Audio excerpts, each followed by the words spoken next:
Hey friends, the story starts with a middle-aged man called Paul Campbell who works as a realtor for Rush Real Estate. He always inspects and prepares the home before he sells it, but not always in a proper way. As an outcome, his customers are always satisfied with his service. After selling the home, he returns to the office and invites his best friend and co-worker to come over to a barbecue party at his home. The evening has come and everyone gathers at Paul's place. Paul's wife, Grace, looks like to be jealous of Michelle, Jack's wife, as Jack's always buying nice things for her. Turns out that Paul is a very stingy person. His wife isn't even permitted to donate to the Children Foundation that Michelle runs. Thus she only has the chance to do it when he is not around. A few minutes later, Grace receives a call from the hospital and is informed that his uncle, John, has just passed away. Uncle John and Grace have been close for a long time. That's why Grace is devastated when she hears the news. Thereafter, the couple meets the lawyer to talk about the inheritance that Uncle John left. Pastor Riley, who is Uncle John's best friend, also presents at the meeting room. Paul is surprised when he learns that they will receive a plant instead of money. To make things worse, the lawyer also states that Paul has to sell the uncle's house and all the money will be donated to a kids' camp. The couple are highly dissatisfied with the result and Paul even wants to instantly throw the plant away. Upon arriving home, Paul gets angry because the inheritance was not as predicted and he knows that Uncle John was rich, while Grace believes that the plant must be important to the uncle. At the end, he decides to leave the plant outside the house. Apart from being cheap, Paul is also an arrogant person as he always mocks Jack every time he makes a sale, claiming he is better than him. In the evening, when Grace asks him about Uncle John's house, Paul looks reluctant to sell it because he won't receive any cash at all from the sale as it will be donated. In the morning, Paul rebukes his son, Landon, for sharing his food with his friend. His daughter, Carrie, is also fed up with her father's behavior. After buying some drinks from a coffee shop, Paul and Jack encounter an unemployed guy asking for cash. As predicted, Jack donates numerous cents to him while Paul isn't willing to give a single penny. Paul, who is envious of a big project Jack is working on, voluntarily offers himself to help him and wants half of the commission after the sales. Because they are best buddies, Jack reluctantly agrees to the offer. After work, Paul tidies up the shed and moves the plant there. He then waters the mysterious plant and accidentally discovers that the plant can generate money. He harvests many $100s from it, but unexpectedly his children and wife approach him. He doesn't tell them about the plant's magic and acts like nothing has transpired. Because he promised to help Jack, Paul goes to an old factory that Jack's going to sell where Jack has been raking for a while. They examine the place and Paul concludes that the factory needs some cleaning and repairing. They climb up to the second floor where they find a hole in the railing, which can be dangerous. Nonetheless, they ignore the problem and cover the hole with a sheet. That darkness, Paul diligently waters the plant that keeps growing money for him. He enters the house and is panicked when Grace claims that she watered the plant earlier, but she did not find anything strange, which relieves him.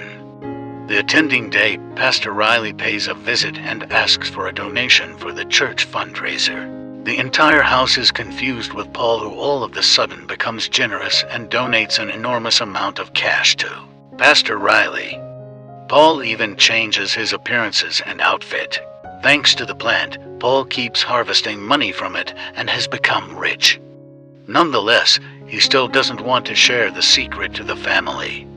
For the first time, Paul gives a lot of pocket money to his children. Carrie and Landon question their dad's behavior and hope that he keeps behaving like that. Paul skillfully wastes his money for not urgent stuff such as a $5,000 lawnmower. Grace gets angry because she thinks it's unwarranted to buy the vehicle and becomes suspicious as they never had that much money. He admits that he gets the money from the factory's sales commission. After discussing, Paul sneaks into the shed and harvests more and more money. At this point, he has received $100,000 from the plant. offended by Jack, who says that his car doesn't fit his image. Paul instantly buys a brand new 65 grand sports car in cash. Not long after, the car salesman is confronted by a tax officer named Miller due to the car purchase in cash, and she wants to conduct a deeper investigation on Paul. He shows off the car to Jack and tells him that he got the cash from Uncle John. Paul drives his new sports car home, but it seems like Grace is not happy with it. After dinner, she asks him how much the car costs and realizes that her husband is hiding something from her. Paul ended up having to sleep on the couch. The following day, Pastor Riley comes to Paul and asks for a donation again, but this time he refuses to donate. Riley also learns that Paul hasn't sold Uncle John's house. While Paul is away, Detective Miller comes to his house and questions Grace about Paul's spending and income. Grace defends her husband, saying that he is the top realtor. Miller then leaves as she prefers to chat directly to Paul. A few moments later, the detective is informed that Paul's income dropped off the last couple years, making it unrealistic to buy a sports car money in cash. She also secretly observes Paul's activities from a distance. Soon after, Paul is pessimistic when he figures out that the plant has stopped growing money and Grace keeps questioning about where the cash came from. She is freaking out because she is afraid her husband is doing something illegal. Realizing he has done something terrible, Paul pays a visit to Pastor Riley and gives some money for the church fundraiser. Riley lessons him about the law of attraction and advises Paul to help others more often. Paul agrees with him and decides to donate more money. Just after Paul leaves, Detective Miller confronts Riley and finds $10,000 on the desk. Paul is frustrated and unexpectedly starts reading the Bible since the plant has not generated any money recently. He begins to regret his action and realizes that he is ruining his own life. The following morning, Paul is supposed to accompany his son to his hockey game, but he left early, which makes Landon upset. Paul goes to the coffee shop as usual, and this time, he gives some cash to the unemployed man, who feels weird seeing this salesman giving free cash without any reason. Meanwhile, Miller keeps monitoring Paul's every move. After he leaves, the detective arrests the men after suspecting them of doing a drug deal. Thereafter, Paul meets Jack at the factory and asks for his help to cover for him. He also ignores numerous calls from his wife. Unbeknownst to him, Grace and Carrie head over to the factory, where Carrie accidentally falls off and breaks her arm because she didn't know there's a big hole on the railing. Carrie is instantly brought to the hospital by Jack and Grace. In the hospital, Jack knows that it was his fault for not fixing the railing. He also gets angry at Paul and states that he should never listen to Paul. He then walks away. Grace obtains a call from Jack's wife, who reveals that she has never seen Jack so angry. After that, Paul regrets his decision and apologizes to his wife. In the sunrise, Carrie is discharged from the hospital and Jack is very happy with the news. Nonetheless, Landon is disappointed with his dad. Paul admits his mistake and hopes that Landon will give him a second chance. The son ultimately forgives him. Shortly after, Detective Miller and an officer come and arrest Paul because she believes he is involved in illegal activity. In the jail, he also meets Pastor Riley and the unemployed men who were also taken into custody for receiving cash from Paul. Turns out that Pastor Riley knows about the plant all along and reveals that he was the man who gave Uncle John that plant. He adds that Uncle John was once like Paul, but he wasn't happy.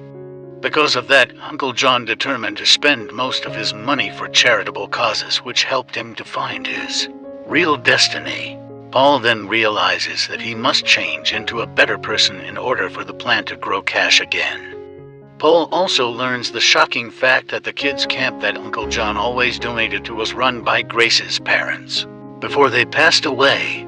Thanks to Jack's kindness for clarifying the commission from the factory's sales to Miller, all of them are then set free. Since then, Paul decides to get involved in the kids' camp and donate his brand sports car as a grand prize in a raffle.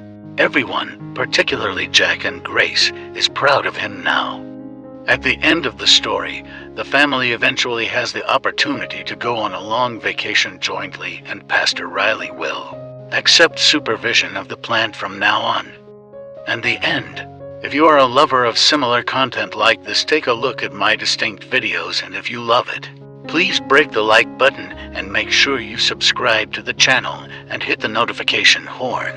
Catch sight of you in the successive video.